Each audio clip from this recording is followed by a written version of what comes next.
On today's episode of the Riderflex Podcast, a super fun, exciting topic for you: crisis management, turnaround management. Okay, I'm just joking. It's not fun, right? It's kind of sucks to do it, scary, etc. Had a friend of mine reach out to me recently. He said, "Hey, Steve, we're about to go through a turnaround here at the company. Can you give me some quick, pieces of advice, etc."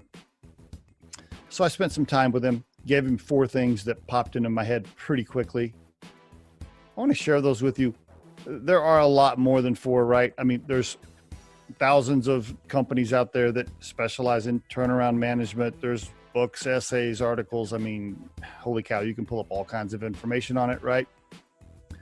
But because I led a company through a turnaround in 08 and 09, and I've actually done several crisis management projects, this friend of mine, he knew I had some experience at it, so he just called and got some quick advice. I want to share with you what I told him. These 4 things are the first set of ideas I gave him. Like I said, a lot more than this. I'm not even sure these are the top 4, quite frankly, but wanted to give these to you.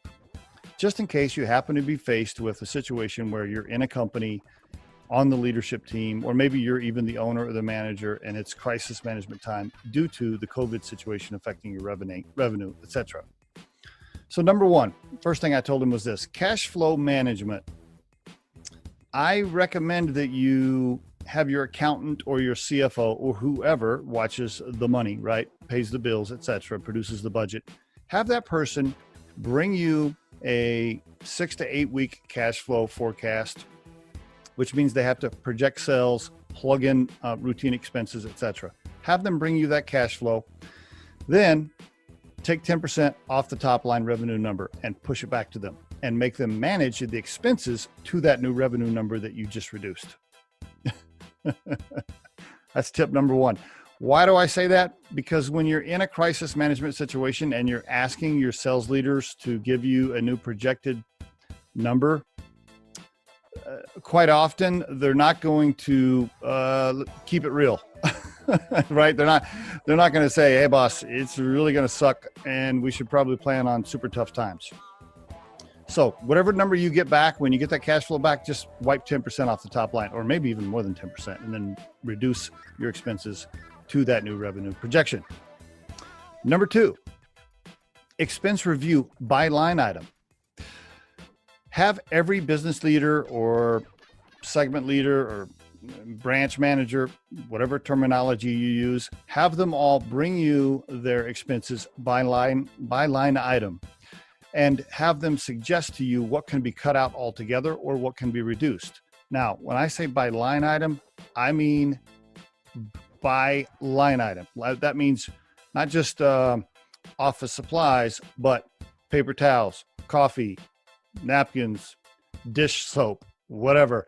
I mean, have them break it down super specific. Have them bring that to you.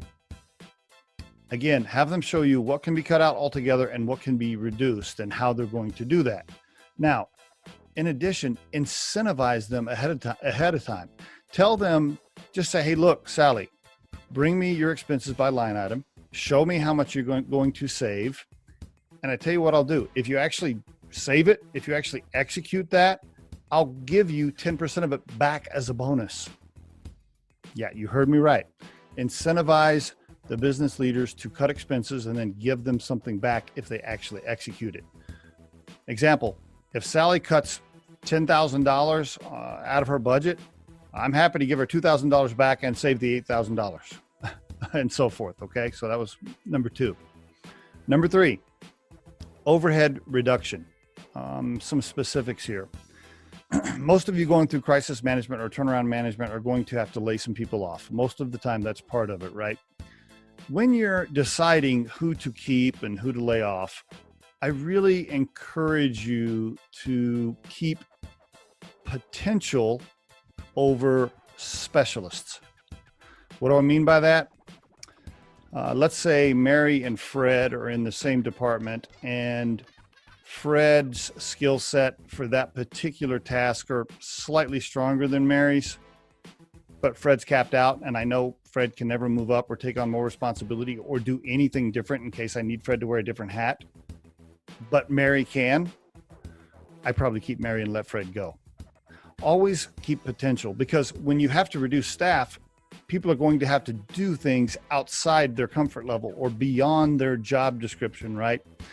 They're going to have to wear more hats, do different things. You need people that are flexible, that have potential, that can scale out and do more things, etc. So potential over specialist when it comes to looking down the list of people and checking names off the list that are going to be laid off. Next, and by the way, one more thing on that. Potential people also have room to move up in title, etc. Right? So it's always good to keep people with potential in these situations. You might have some short-term pain because Fred knew how to do the job better right away. So for the first 2 weeks, Mary screws up that particular tactical item. But later on, Mary ends up being a VP for you. Better you kept her. Final piece of advice for this episode. And again, I mean, this could be like a 4-hour conversation, right? I mean, there's novels and novels and novels written about this stuff. But fourth piece of advice I gave was this.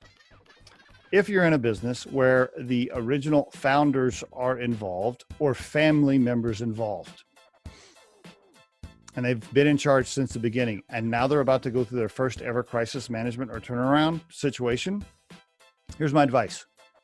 Remove them. Remove as in ask them to stay out of the building, stay out of the way, go, on vacation, go somewhere.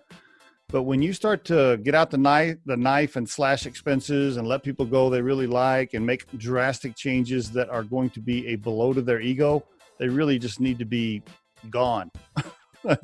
They can't be around because they're just going to make it difficult for you. You're going to want to let go of Johnny, and they're going to come to you and go, wait, but Johnny's been with me from the beginning. I really love Johnny. No. You're going to want to change distribution, right? And they're going to say, yeah, but we have such a great relationship with the other distribution partner and I don't want to mess up. No. So get the founders and the original family members out of the way. You'll give yourself a much better chance to actually make really tough, hard decisions and make them fast. Okay.